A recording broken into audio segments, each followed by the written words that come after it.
2026년 1월 26일 국제 금 가격이 사상 최초로 온스당 5,000달러를 돌파했습니다. 역사적인 순간이었죠.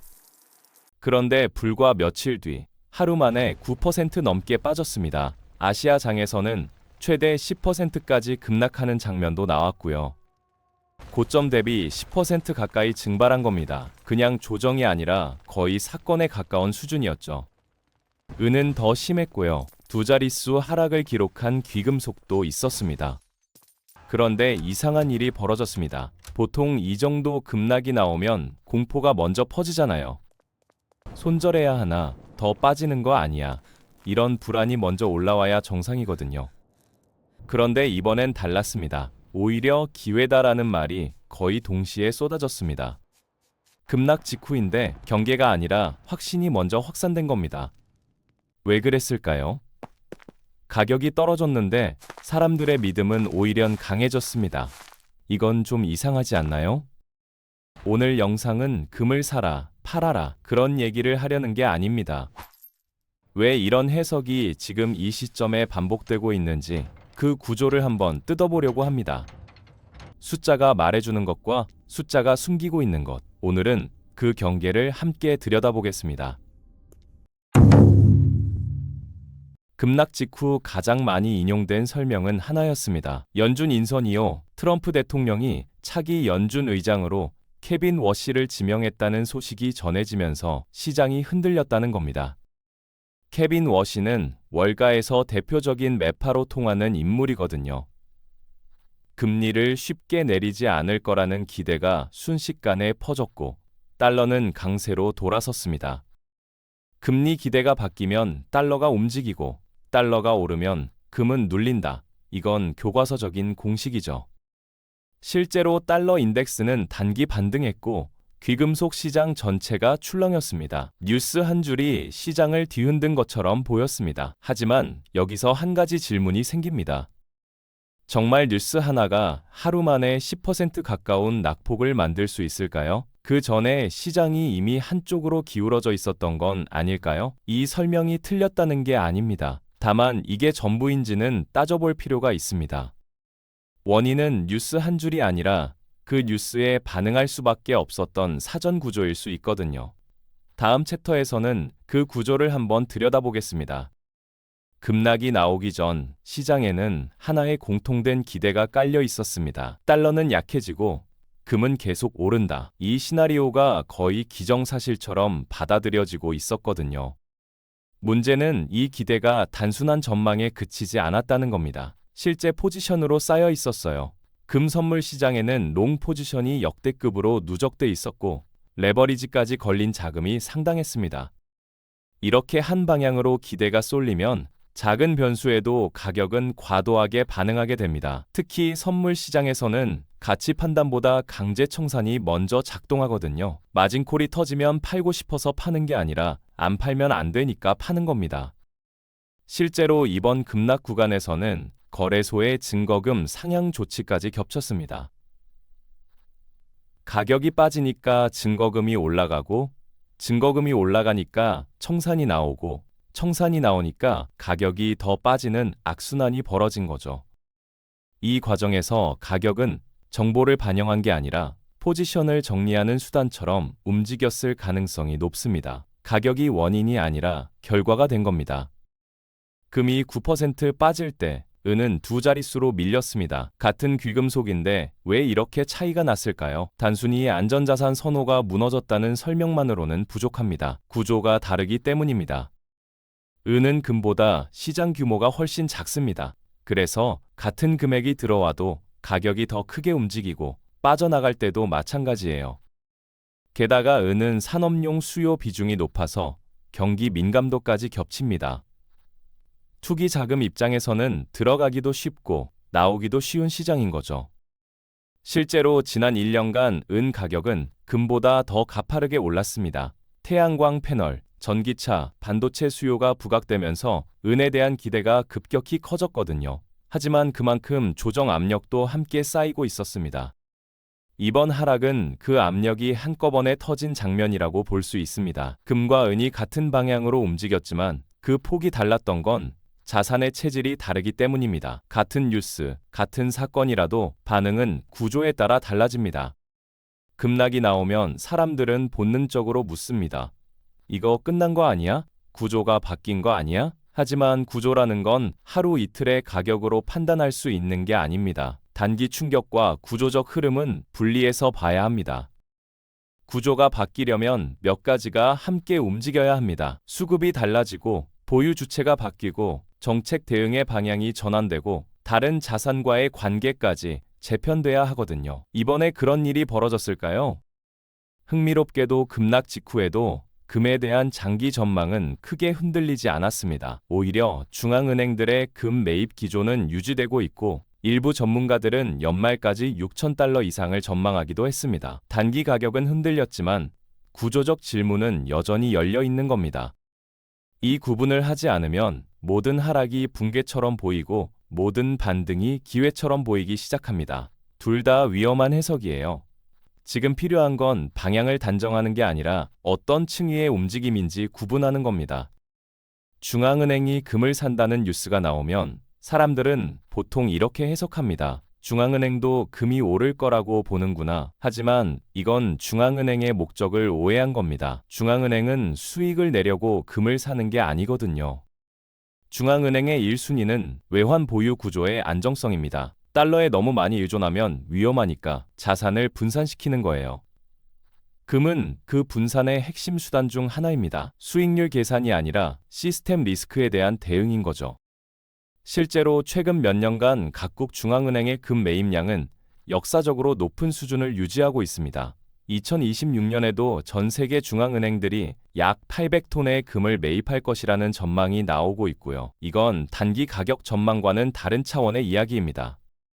다만 주의할 점도 있습니다. 나라마다 매입 방식이 다르고 실물로 보유하는지 금융상품으로 보유하는지에 따라 의미도 달라지거든요. 중앙은행의 행동을 단순히 상승 신호로 읽는 건 위험합니다. 그들의 움직임은 금값이 오를 거라는 베팅이 아니라 기존 시스템에 대한 불안의 표현으로 읽는 게 더 정확합니다. 최근 금과 관련된 논의에서 유독 자주 등장하는 단어가 있습니다. 바로 보관이에요. 어디에 보관하느냐, 누가 들고 있느냐, 이건 가격 이야기가 아닙니다. 신뢰에 대한 이야기입니다. 실제로 몇 년 전 독일은 미국과 프랑스에 맡겨뒀던 금을 자국으로 들여왔습니다. 수백 톤을 몇 년에 걸쳐 옮긴 거예요. 왜 그랬을까요? 내 금이 진짜 거기 있는지, 필요할 때 찾을 수 있는지 확인하고 싶었던 겁니다. 더 극단적인 사례도 있습니다. 베네수엘라는 영국에 보관해둔 금을 돌려받으려 했지만 거절당했어요. 정치적 이유로 자산이 동결된 겁니다. 내 금인데 내 맘대로 못 찾는 상황이 실제로 벌어진 거죠. 이런 사건들이 부각시키는 건 금값이 아닙니다. 누가 통제권을 갖느냐는 질문이에요. 그래서 최근 실물 보유에 대한 관심이 커지는 건 단순한 투자 전략이 아니라 구조적 불안의 표현으로 읽을 수 있습니다. 금은 자산이면서 동시에 신뢰의 온도계입니다. 실물 이야기가 반복된다는 건 그만큼 신뢰의 균열이 생기고 있다는 신호일 수 있어요. 급락이 나오면 가장 먼저 등장하는 질문이 있습니다. 지금이 고점이었나? 이미 끝난 건가? 그런데 이 질문에는 함정이 있어요. 고점이라는 건 지나고 나서야 보이는 거거든요. 그 순간에는 아무도 모릅니다. 2025년 말에 금이 4,500달러를 넘었을 때도 고점 아니냐는 말이 나왔습니다. 그런데 한 달 뒤에 5,000달러를 뚫었죠. 반대로 5,000달러를 찍었을 때는 6,000달러 간다는 전망이 쏟아졌고요. 고점은 늘 현재형이 아니라 과거형으로만 확인됩니다. 속도가 빠르다고 해서 끝에 도달한 게 아닙니다. 오히려 빠른 속도는 시장의 긴장이 높아졌다는 신호일 수 있어요. 에너지가 쌓이고 있다는 뜻이기도 하고 반대로 터지기 직전이라는 뜻이기도 합니다. 방향은 속도만으로 알 수 없습니다. 흥미로운 건 이 질문 자체의 빈도입니다. 고점이냐는 질문이 많아질수록 시장 심리가 불안하다는 뜻이에요. 질문의 내용보다 질문의 빈도가 더 많은 걸 말해줄 때가 있습니다.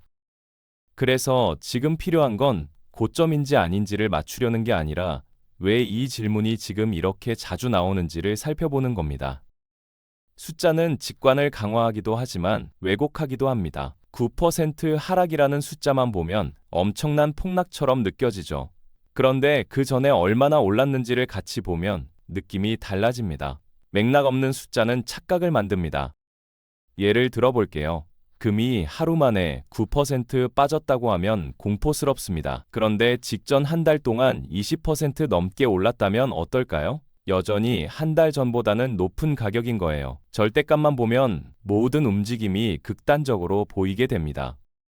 그래서 숫자를 볼 때는 비교가 필요합니다. 언제 대비인지, 어디서 출발한 건지, 어떤 흐름 위에서 벌어진 일인지를 함께 봐야 해요. 단일 수치보다 위치와 맥락이 중요합니다. 하루의 낙폭만 보면 패닉이고, 한 달의 흐름을 보면 조정입니다. 1년을 보면 여전히 상승 추세 안에 있고요. 같은 숫자인데 프레임에 따라 해석이 완전히 달라지는 거예요. 숫자는 결론이 아니라 질문을 만드는 도구여야 합니다. 숫자가 해석을 대신하는 순간 우리는 생각을 멈추게 됩니다. 그게 가장 위험한 지점이에요. 지금까지 말씀드린 구조적 해석이 항상 맞는 건 아닙니다. 시장은 늘 예상을 비껴가거든요. 그래서 이번에는 반대로 이 해석이 틀릴 수 있는 조건들을 한번 짚어보겠습니다. 균형 잡힌 시각이 필요하니까요.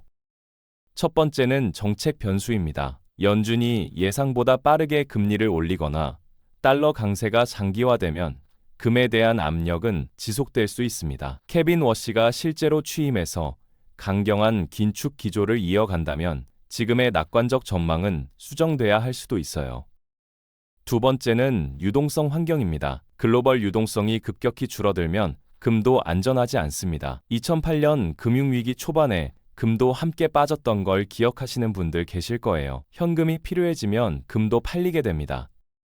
세 번째는 수요 구조의 변화입니다. 중앙은행의 매입이 둔화되거나 아시아 지역의 실물 수요가 꺾이면 지금의 수급 논리는 흔들릴 수 있습니다. 구조는 영원하지 않아요.